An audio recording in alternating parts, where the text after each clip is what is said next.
let's set you right over here. Watch those two seats. It's obviously his fault. Your way. 46.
It is indeed my pleasure to serve as your MC for this 50th anniversary commemorative program. To watch them accept responsibility and to watch them become a contributor to our society is indeed something we should be proud of. I know that I'm preaching to the choir when I tell you that as individuals to lead this institution to where it is today and prepare it for where it should be going tomorrow. It is an honor to be part of this 50th anniversary celebration and to help recognize that you, the founders, the trailblazers, the pioneers of Oklahoma State University Okmulgee for the last half century. At this time, I'd like to briefly describe how the program is going to work. We have divided the do this with than the other crowd because you all actually made the history of this school. And so some of the facts and information, I can fake my way through the group that we did this at the school retreat because a lot of them were brand new and they don't know. I could have made up anything and they would have believed me. But you all know the truth. And this makes it a little bit more difficult for us. It kind of reminds me, some of you all I know, as you read the book and as you read through and you're going to say, that's not the way it was, or you're going to argue about some of the facts or whatever.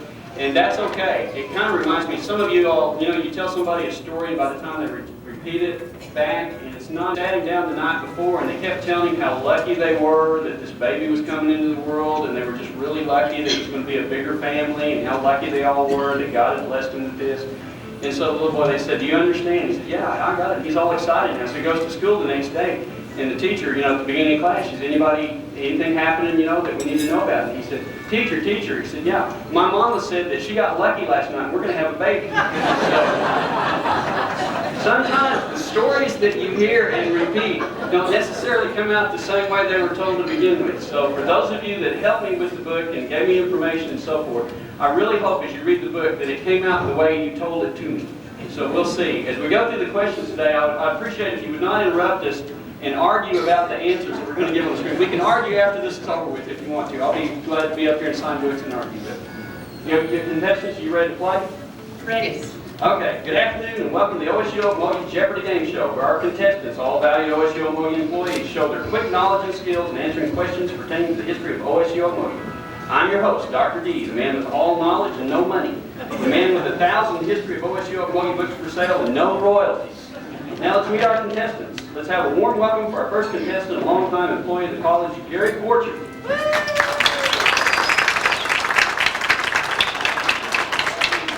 Gary, tell us something about yourself.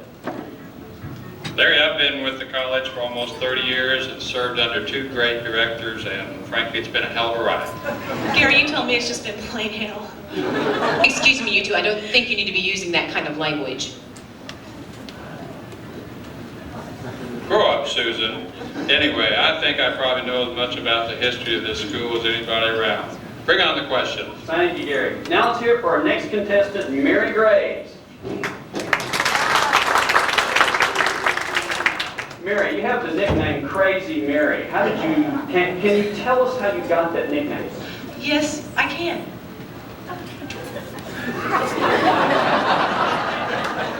Go ahead, Mary. Oh, you want me to tell you how I got that nickname? Well, as you know, I've been a recruiter here at the college for about 16 years and a counselor. As you know, we've always been short-handed during that time.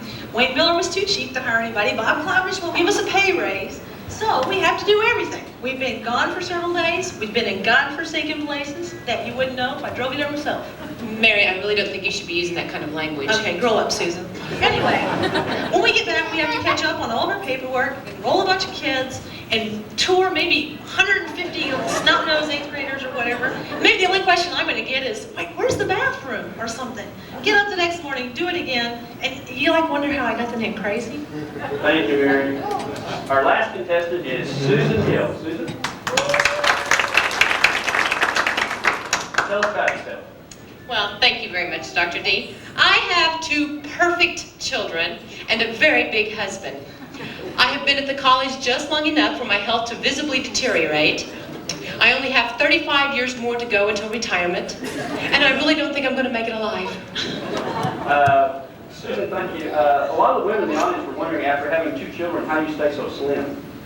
Well, Dr. D, it's kind of like Mary was saying, we're very short-handed. The copier is located clear across the hall because of budget cuts, and we have to run back and forth. Thank you, Susan. Let's go over the rules for our History of OSU Okmulgee Jeopardy game. We have 2 rounds with 5 categories in each round. You must be sure your answer is in the form of a question. The final Jeopardy question will determine the winner, so it really doesn't matter how well or how poorly you do during the game, just whether I like your last answer. Any questions? So this is very similar to our merit pay plan. Sort of. Any other questions? Yeah. Okay, now, if we answer the answer with questions, then why are the answers called answers and not questions? Thank you, Mary.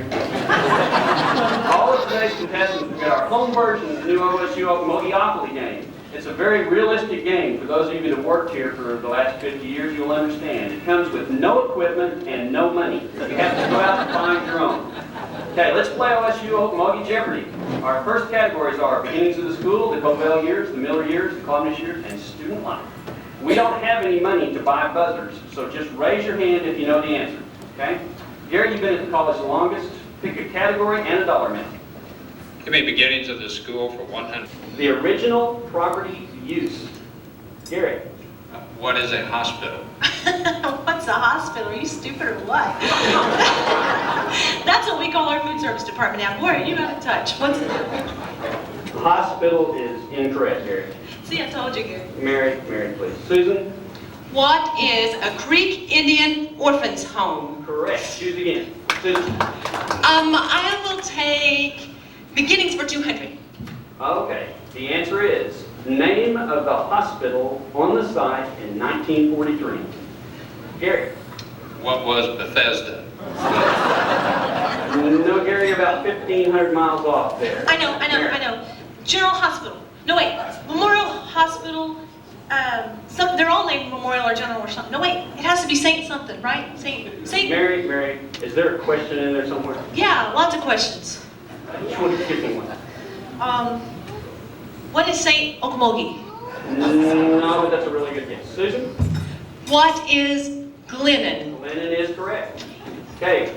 Susan, pick again. Gary, pick again, please. Wait a minute. I got credit too. Why is it? When is the time the man gets to go? What's the deal? Okay, Mary, go ahead and pick. Thank you. I'd like beginnings for 400, please. Okay, the answer is the state of Oklahoma paid this much to the U.S. government for the property. Mary?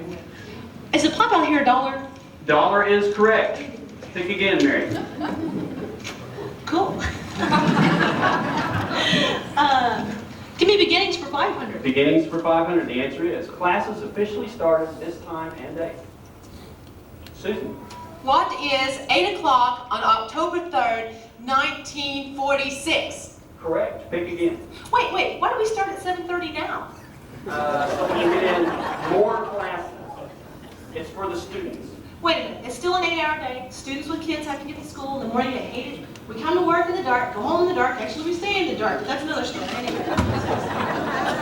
Well, I'm sure that is another story, and we'll get to that one later. Susan? Dr. D, let's go with the Cobell years for 100. Okay, Cobell years for 100, the answer is. Cobell was director during these years. Gary? What was 1946 to 1963? That's correct. Pick again. Let's try Cobell for 200. Okay, Cobell for 200. The answer is, while training officer in the Navy, he had a visit with this famous person. Mary? Who was Eleanor Roosevelt? No, Mary. Gary? Oh sure, guess a woman get told no Mary. Gary? Who was John F. Kennedy? John F. Kennedy is correct. Gary? Pick again. How about Cobell for 300? Okay. The answer is, she was the only female division head. Nobody knows? Ellen Tyler. She was head of the foods division. Oh, that figures. They would only let a woman be head of cooking. Like, that was some great honor. Get in the kitchen, woman, feed all them Indian veterans. Thank you, Mary. Gary, pick again. Cobell for 400. Cobell for 400. The answer is, this recruiter and student activities director had a BS degree in animal science. Susan?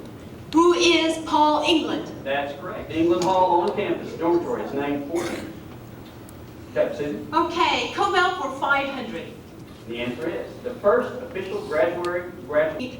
1949. That is correct.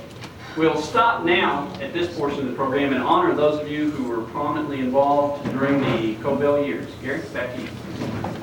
I was there.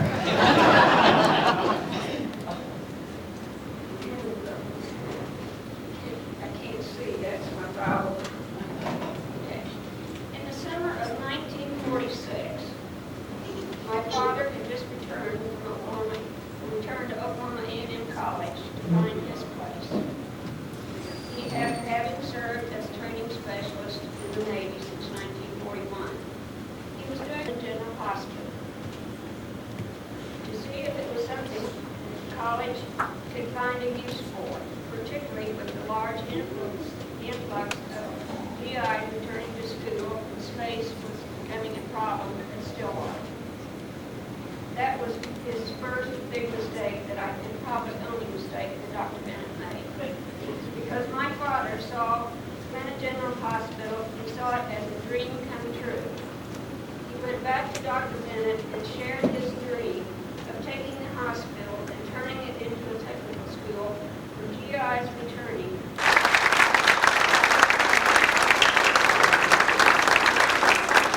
Thank you.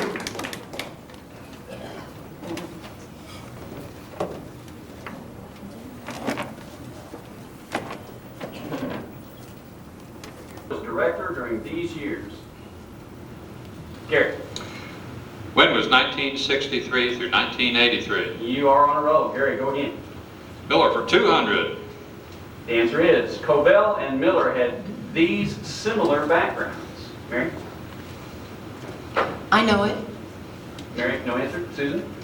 What are military and agriculture? Military and agriculture, correct. Susan again? Miller for 300. Okay. For this reason, the athletic program was dropped in 1971. What was not enough elastic?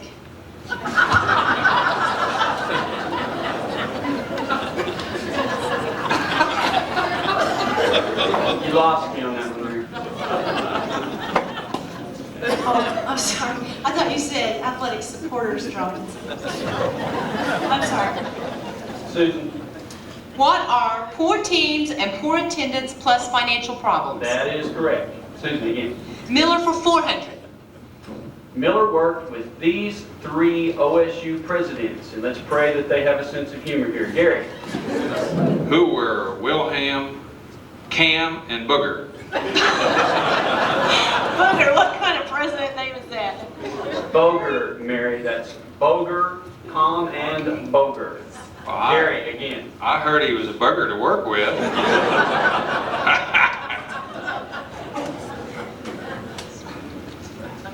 Doctor, to give him Miller for 500. Okay. Miller left by saying he wanted a new director who was experienced and in tune with this. Mary. What are his feelings?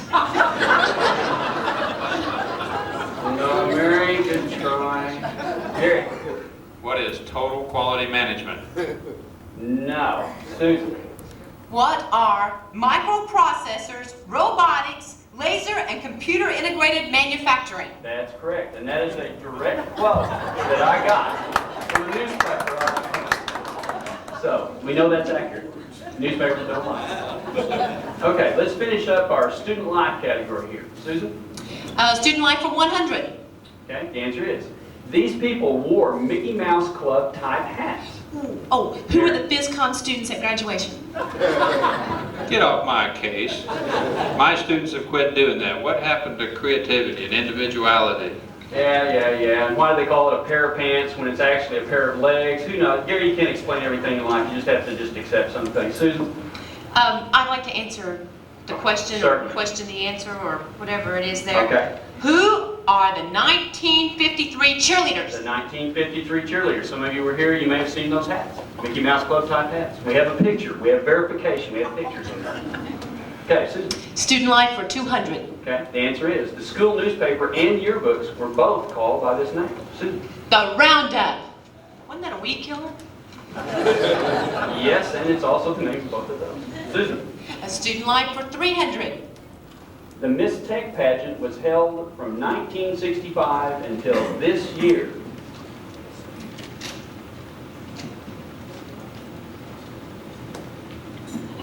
Mary, you're thinking? What is false? What is false? You lost me again. What? Okay. You said the pageant was held from 1965 until this year. That's false. We didn't have it this year. It's another trick question. See? Back. Okay, you're right. You're right. Do it again, Mary. Actually, 1983 would have been a good answer, but that's a good one. Okay, student life 400. Student life 400. For the first 58 graduations, the students did not wear these. Y'all are making up your own answer here, aren't you? I can tell. Gary? What are Mickey Mouse Club type hats? No. Mary? What are shoes? No, good guess. Susan? What are caps and gowns? Caps and gowns is correct. One more time. Susan? How about student life for 500? Okay. If all members of the Alumni Association sent in $5, the school would get this. Gary? What is some equipment for this year? Probably, but that's not correct. What is arrested for a pyramid letter scam? Probably, but that's not it either. Susan? What is about $150,000? That's correct. The school has had over 30,000 graduates in the 50 years we've been here. We're very, very proud of that, productive people. And we're going to stop now and talk about the Miller years. Anything else, you're going to be back out the door about as fast as you came in.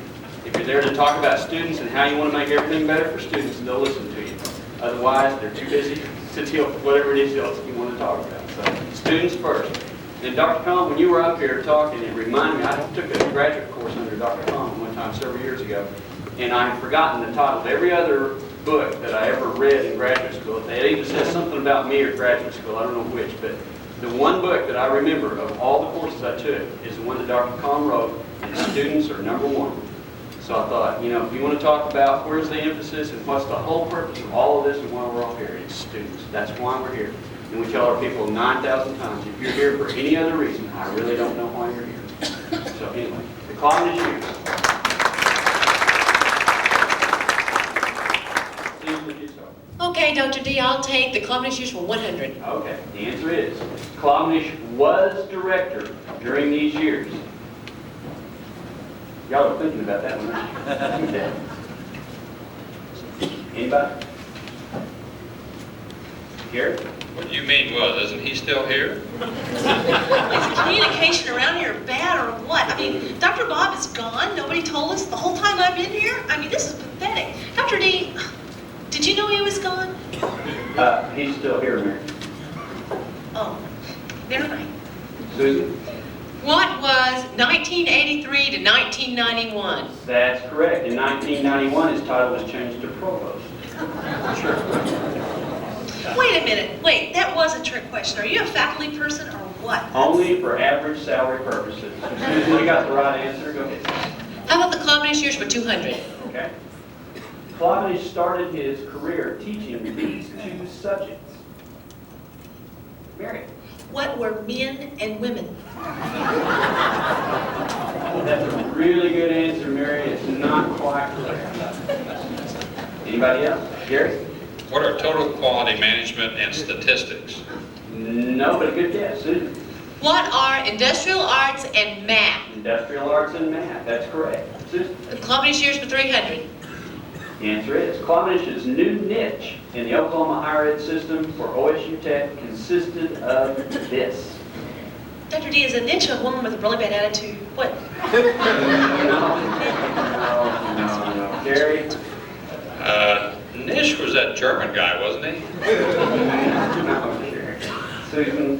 What was phasing out those programs considered vocational in nature and upgrading existing programs to college level? That's a great answer. Great answer. Susan again. The Clobanish years for 400. Okay. Clobanish's focus on distance learning means. Mary? When it's so far above the students' heads that they can't understand it. No, Mary. Gary? What is it is so far above the faculty's heads they can't understand it? No, Gary. Susan, help. Okay. What is taking the classroom to the learner? That's a good answer, Susan. Good answer. Okay. Susan? I'll take the Clobanish years for 500. Okay. Last one. These three physical facilities are the ones he's most proud of building. What were the porta potties last summer when the water lines broke? No, Mary. Anybody else? Seemed like there was only 3, didn't it, to you? Susan?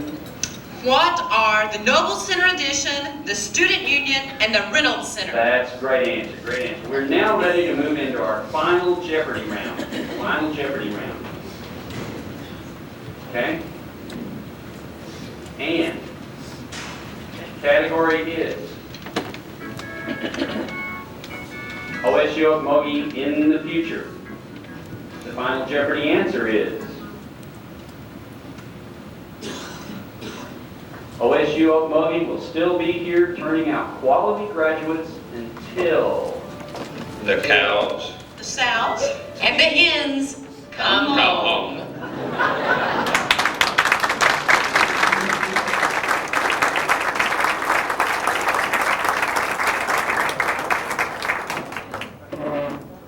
help us together today's event. Go ahead. I'd like to thank Pat Groff, Dorothy Thompson, Janine Campbell, Louise Hess, Vicki Dunham, Mike Neville, Barry Groff, Bernice Nelson, Joe Prentice, Larry Davis, Susan Hill, Mary Graves, Kate Smith, Gary Hamilton, and to all of you for being here today.